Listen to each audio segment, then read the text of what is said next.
আর রাজ্য কমিটির বৈঠকে কি আলোচনা হয়েছে তাই নিয়ে আমি কেন বাইরে বলবো বলুন? প্রতিকূল অনেক একটা দায়িত্বপূর্ণ জায়গায় রয়েছে, ও যেটা করেছে করেছে বুঝে করেছে, ওর সাথে কথা বলা উচিত। নিশ্চয়ই কথা বলেছেন অনেকে, আরও কথা হওয়া দরকার আছে বলে আমার মনে হয়। আমরা ওরকম একজন কমরেডকে সত্যি হারাতে চাই না। প্রতিকূল একজন অত্যন্ত গুরুত্বপূর্ণ কমরেড আমাদের। দেখুন, আমাদের দলের অন্দরে কথা বলতে পারে না এরকম কোনো দিন হয় না।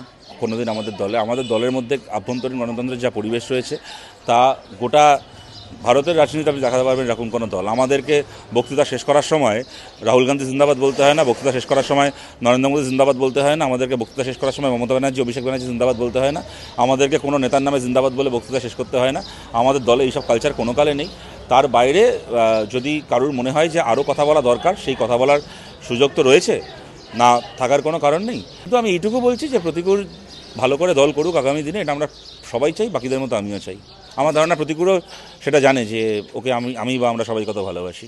দেখো, কেউ সুযোগ সুবিধা পাওয়ার জন্য রাজনীতি করে এটা তো আমরা মনে করি না। প্রতিকূলও কখনো ওইটা ভেবে, আমি ব্যক্তিগতভাবে সুযোগ সুবিধা পাবো বলে আমি সিপিএম করছি, নিশ্চয়ই এটা ভেবে এতদিন সিপিআইএম করেনি। সুতরাং আমি সেটা কখনো বলতে চাই না।